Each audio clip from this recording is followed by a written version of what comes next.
Facebook page delete করার পুরনো পদ্ধতিটা সম্পূর্ণ পরিবর্তন হয়েছে। এখন আপনাকে যদি ফেসবুক পেজ ডিলিট করতে হয় তাহলে নতুন পদ্ধতিটা অবলম্বন করতে হবে। কিভাবে আপনারা নতুন পদ্ধতিতে ফেসবুক পেজ ডিলিট করবেন চলুন আপনাদেরকে সেটাই দেখাই। এই যে দেখেন অলরেডি কিন্তু আমি ফেসবুকের প্রোফাইলে আছি। আপনারা যদি পেজে থাকেন তাহলে তো ওকে ফাইন, ওইখান থেকে কাজ শুরু করবেন। আর আমার মতো যদি এরকম প্রোফাইলে থাকেন তাহলে হচ্ছে জাস্ট প্রোফাইল আইকনটাতে ক্লিক করবেন, তারপর হচ্ছে এইখান থেকে জাস্ট ক্লিক দিয়ে আপনারা প্রোফাইলটাতে চলে যাবেন, মানে পেজটাতে চলে যাবেন আর কি। ওকে, এই যে দেখেন আমি পেজে চলে আসলাম। এখন বাম পাশে দেখেন, বাম পাশে 3 লাইনস রয়েছে, এখানে ক্লিক করতে হবে। ক্লিক করার পর এইখান থেকে জাস্ট একটু স্ক্রল করে নিচের দিকে আসলে সেটিংস অ্যান্ড প্রাইভেসি বলে একটা অপশন পাওয়া যাবে।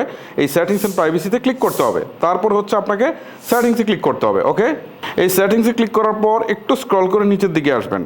নিচের দিকে আসার পর একটা অপশন দেখেন আপনি অ্যাক্সেস অ্যান্ড কন্ট্রোল নামে। ওকে, অ্যাক্সেস অ্যান্ড কন্ট্রোল, এই অ্যাক্সেস অ্যান্ড কন্ট্রোলে ক্লিক করবেন। ক্লিক করার পর এখান থেকে হচ্ছে ডিঅ্যাক্টিভ পেজ, একটা হচ্ছে আনপাবলিশড পেজ আর একটা হচ্ছে ডিলিট পেজ। ঠিক আছে, ডিঅ্যাক্টিভ মানে হচ্ছে এটা টেম্পোরারি আপনার ফেসবুকটা চলে যাবে।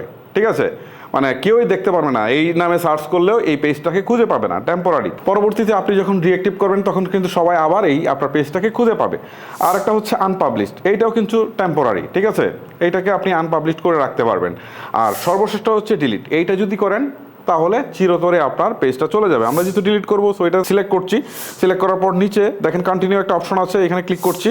ক্লিক করার পর এখান থেকে রিজনটা সিলেক্ট করতে হবে যে ভাই আপনি কেন এটা ডিলিট করতে চাচ্ছেন। ঠিক আছে, সো এখান থেকে একটা রিজন দিয়ে দিবেন। দিয়ে দেওয়ার পর আপনি কন্টিনিউ যে অপশনটা আছে নিচে দেখেন, এই কন্টিনিউ অপশনে ক্লিক করে দেবেন।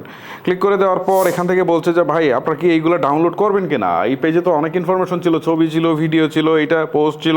সো আপনি যদি ডাউনলোড করতে চান তাহলে ডাউনলোড ইনফোতে দিবেন, দিয়ে এগুলো অনেক সময় লাগবে, সেগুলো ডাউনলোড করে নেবেন। ঠিক আছে, আর যদি না করতে চান তাহলে কন্টিনিউ অপশনে ক্লিক করে দেবেন। ক্লিক করে দেওয়ার পর এখন আপনাকে পাসওয়ার্ডটা দিতে বলছে। আপনার ফেসবুকের যে পাসওয়ার্ডটা যেটাতে আপনি লগ ইন করেন ফেসবুকটা, ঠিক আছে, সেটা আপনি দিবেন। আমি এখান থেকে পাসওয়ার্ডটা দিয়ে দিচ্ছি। ওকে, দিয়ে দিলাম। এখন কন্টিনিউ অপশনে ক্লিক করে দিচ্ছি।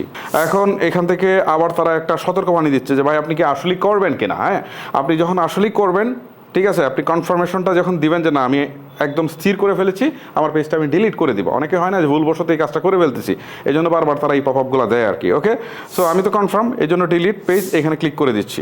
ঠিক আছে, সো কিছুক্ষণের মধ্যেই আমার পেজটা হয়তো ডিলিট হয়ে যাবে।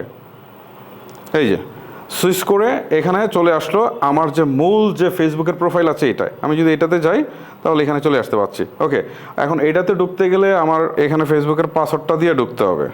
ওকে, দিলাম, দিয়ে আমি প্রবেশ করছি। এই যে দেখেন আমার যে মূল যে ফেসবুকের প্রোফাইলটা ছিল এটাতে চলে আসছি।